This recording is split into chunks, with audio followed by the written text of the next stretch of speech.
Halloween, a time for candy and jack-o'-lanterns and rallying against premature Christmas celebrations. It's also a time for people to take to the streets as zombies, pirates, and ghouls. Or, just as frequently, sexy zombies, pirates, and ghouls. These kinds of costumes spark ire and controversy year after year as characters and concepts become fodder for sexification, as it were, including some that you really wouldn't expect. Because it's mostly women wearing these kinds of costumes, most of the controversy focuses around them. Some say that these costumes empower women, others say that it objectifies them and over-sexualizes a holiday that was traditionally absent of sexual elements. There's no definitive starting point for the traditions and practices that encapsulates the modern Halloween. I mean, we've seen practices where people have dressed up in, different costumes, perform short skits, and plays in exchange for money or food since the 13th century. But we can be pretty sure that what constitutes the modern Halloween immigrated over to America with Irish immigrants in the 19th century. It featured children and adults, although mostly the children, dressing in disguise to get sweets or money in exchange for doing a party trick or threatening to pull some sort of meaner trick. Man, kids used to get money instead of candy. Halloween was way better back in the day. Except, I guess that would technically qualify it as extortion, but, hey, aside from that. Dressing in revealing clothing was never really part of the deal, especially because many of these celebrations coincided with either religious traditions or other somber practices encircling the dead. So when did it become about how sexy one could be? Believe it or not, there's actually a definitive answer for this. The 1970s. I know, right? I'm just as surprised as you are. Usually on this channel I have to qualify things as sometimes it's like this, but oftentimes otherwise it's like this, or we don't really know this for sure, but this time we actually do. It's kind of a nice change of pace. In 1973, puppeteer mask maker Ralph Lee started New York's Village Halloween Parade, located in Greenwich Village. Ever since its inception, its participants have prided themselves in creating costumes that are designed to attract attention.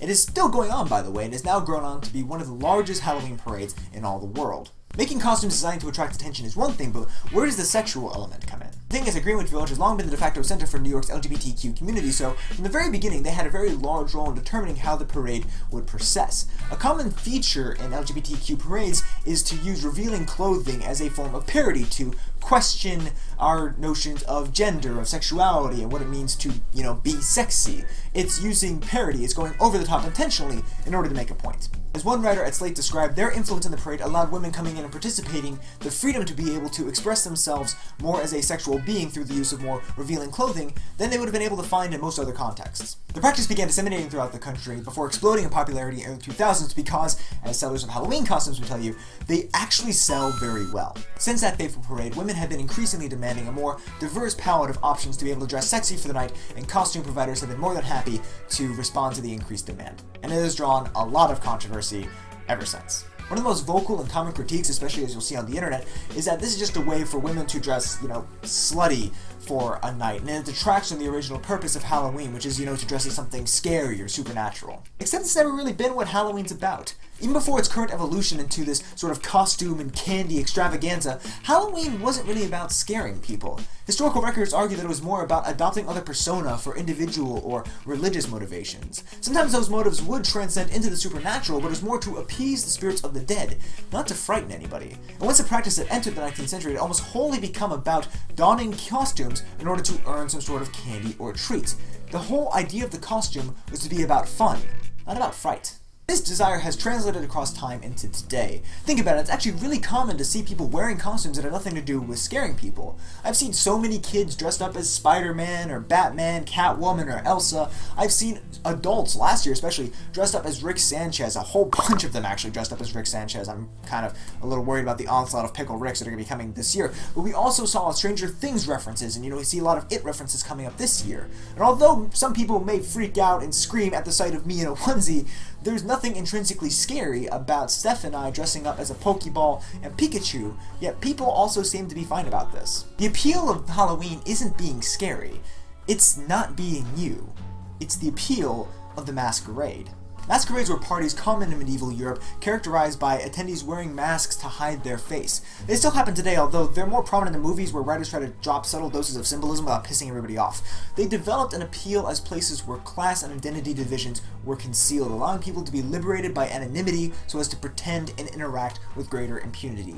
As the saying goes, the king could be a pauper, and the pauper a king. As social theorists describe, there are three appeals behind the idea of the masquerade: expressing your true self, pretending to be someone that you're not, and being someone that you are otherwise not allowed to be. The various masks we wear can have a lot of power over our actions. Research shows that people in costume tend to drink more and use more illicit substances than those who don't. Gamers playing as female characters tend to extend outside stereotypes into their playstyle simply because of the gender of their avatars. And the infamous Stanford prison experiment, although methodologically questionable, gave a vivid demonstration as to how donning a role could potentially bring out the worst in us. What's interesting is that research on the topic shows that women who don sexy costumes often don't choose to wear masks alongside them.